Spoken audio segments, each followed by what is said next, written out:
नमस्कार. मी गणेश तुकाराम शिंदे आपण सर्वांचं आपल्या अण्णा या यूट्यूब चॅनलवर स्वागत करत आहे. देशाची राजधानी नवी दिल्ली येथे सध्या संसदेचं अधिवेशन सुरू असून त्या अधिवेशनाचा हा शेवटचा आठवडा सुरू आहे. तिकडं न्यायालयात शिवसेना उद्धव बाळासाहेब ठाकरे पक्षाचा त्याग करून शिवसेनेच्या धनुष्यबाणाची दोर ओढण्यासाठी गेलेल्या 6 खासदारांचं प्रकरण आज कोर्टासमोर आलं. त्यावेळी लोकसभेचे अध्यक्ष ओम बिर्ला आणि काही जे 6 खासदार आहेत त्यातील काही खासदारांनी न्यायालयाला आपलं म्हणणे मांडण्यासाठी वेळ मिळावा अशी मागणी केली आणि कोर्टाने त्यांची ती मागणी ऐकून घेतली, त्याला मान्यता दिली आणि आता पुढच्या 2 आठवड्यानंतर या प्रकरणावर पुढची सुनावणी होणार आहे.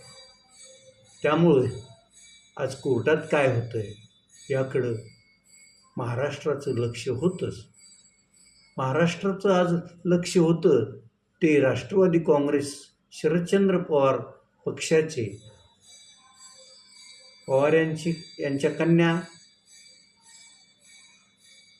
आणि खासदार असलेल्या सुप्रिया सुळे यांच्या नेतृत्वाखाली पंतप्रधानांची भेट घेण्यास गेलेल्या 8 खासदारांकडं. हे खासदार नेमकं पंतप्रधानांशी काय चर्चा करतात काय नाही याकडं लक्ष होतं. या खासदारांबरोबर आज सकाळी 11च्या नंतर पंतप्रधानांची भेट झाली. संसद भवनात असलेल्या पंतप्रधान कार्यालयात त्यांची भेट झाली आणि तब्बल अर्धा तास ही भेट सुरूच होती. त्या अर्ध्या तासात ह्या 8 खासदारांनी आपलं मतदारसंघातील विकास कामाच्या मागण्या, महाराष्ट्रात अतिवृष्टी आणि कमी पावसामुळे निर्माण झालेली स्थिती आणि त्यासाठी केंद्रानं मदत करावी अशा मागण्या पंतप्रधानांच्या कानावर घातल्या. असं ही भेट झाल्यानंतर पत्रकार परिषदेत खासदार अमोल कोल्हे यांनी सांगितलं. डिलिमिटेशन किंवा इतर बाबतीत चर्चाच झाली नाही असं अमोल कोल्हे यांचं म्हणणं आहे. मात्र हे 8 खासदार आणि पंतप्रधान यांच्यात नेमकी कशाबाबत चर्चा झाली, काय चर्चा झाली हे या 8 जणाला आणि पंतप्रधानालाच माहीत असणार. आणि शक्यतो ह्याच्यात डिलिमिटेशनचं जे विधेयक सरकार ह्या अधिवेशनात आणायच्या ह्याच्यात आहे, त्या डिलिमिटेशन विधेयकावर राष्ट्रवादीच्या या 8ही खासदारांनी एकतर मतदान करावं किंवा मतदानाच्या वेळेस सभागृहातच हजर राहू नये अशाच प्रकारची चर्चा झाली असणार हे नक्की. परंतु ही चर्चा ज्यावेळेस डिलिमिटेशनचं विधेयक संसदेत मांडलं जाईल आणि त्याच्यावर मतदान होईल त्यानंतरच सर्व महाराष्ट्राला ते कळणार आहे. त्यामुळं आता फक्त नजरा दिल्लीकडं, दिल्लीच्या काय वार्ता येतात याच्याकडंच महाराष्ट्रातील जनतेचे असणार एवढं मात्र नक्की.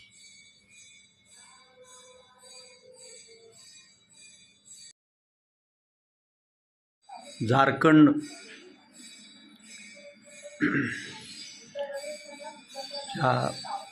ज्या परीक्षेच्या संदर्भात विद्यार्थी गेल्या 16 दिवसापासून आंदोलन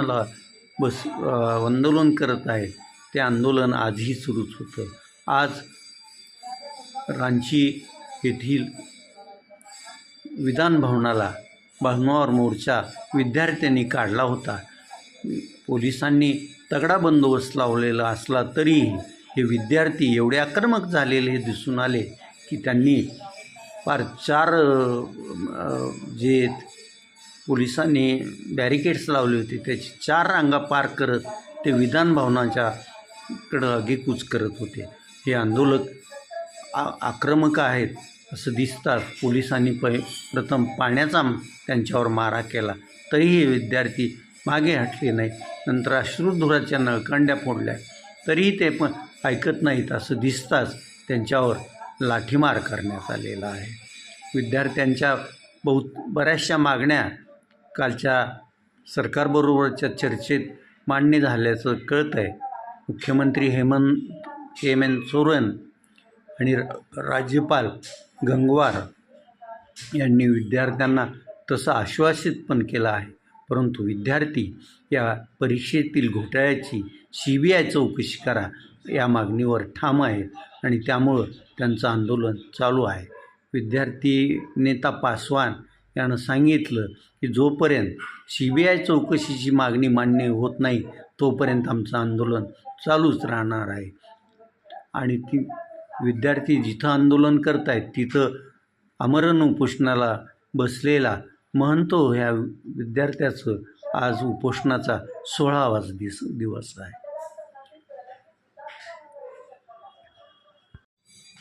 गेल्या आठवड्यात तुळजापूरचे आमदार आणि मैत्रेयाचे उपाध्यक्ष असलेले राणा जगजितसिंह पाटील आणि नगराध्यक्षा नेहा काकडे आणि इतर नगर परिषदेचे पदाधिकारी आणि कार्यकर्त्यांनी मिळून जो शहरातील जिजाऊ चौक ते शिवाजी चौकापर्यंत बोरफळ ते यवत या मार्गावर कामं चालू आहे त्याची पाहणी केली. त्याचबरोबर या कामात हयगय झाल्याचं चालणार नाही असं आमदार राणा जगजितसिंह पाटील यांनी संबंधित गुत्तेदाराला सांगितलं. त्याचबरोबर वेळेत हे काम करा आणि धाराशिव शहरातील नागरिकांना होणाऱ्या समस्येपासून त्यांची सुटका करा अशाही सूचना आमदार राणा जगजितसिंह पाटील यांनी गुत्तेदाराला केल्याचं सांगितलं जातं. एवढं मात्र खरं की राणा जगजितसिंह पाटील यांच्या भेटीमुळं किंवा गुत्तेदाराचं जे काही बिल बियांशीकडं असेल ते आल्यामुळं आम्हाला या आठवड्यात जरा वेग आल्याचं दिसतंय. या जिजाऊ चौक ते आता नवीनच झालेला छत्रपती संभाजी महाराज चौकापर्यंत कामाला गती आलेली आहे.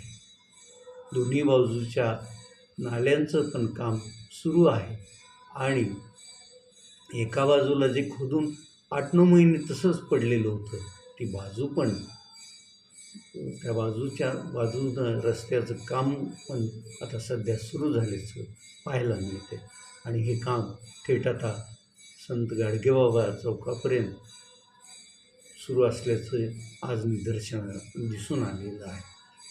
साधारणतः 8-10 दिवसात त्या रस्त्याचं काम जिजाऊ चौक ते गाडगे महाराज चौक इथपर्यंतही पूर्ण होईल असं चित्र दिसतंय. आणि हे काम पूर्ण झाल्यानंतर नागरिकांना किमान एवढ्या अंतरात तरी चालताना किंवा आपली वाहनं याच्या रस्त्यावरून येताना त्रास जाणवणार नाही एवढं मात्र नक्की. आता तर आपण इथंच थांबूया. तुम्ही आपल्यांना हे यूट्यूब चॅनल सबस्क्राईब करा, लाईक करा आणि कमेंट्स पण नोंदवा. धन्यवाद.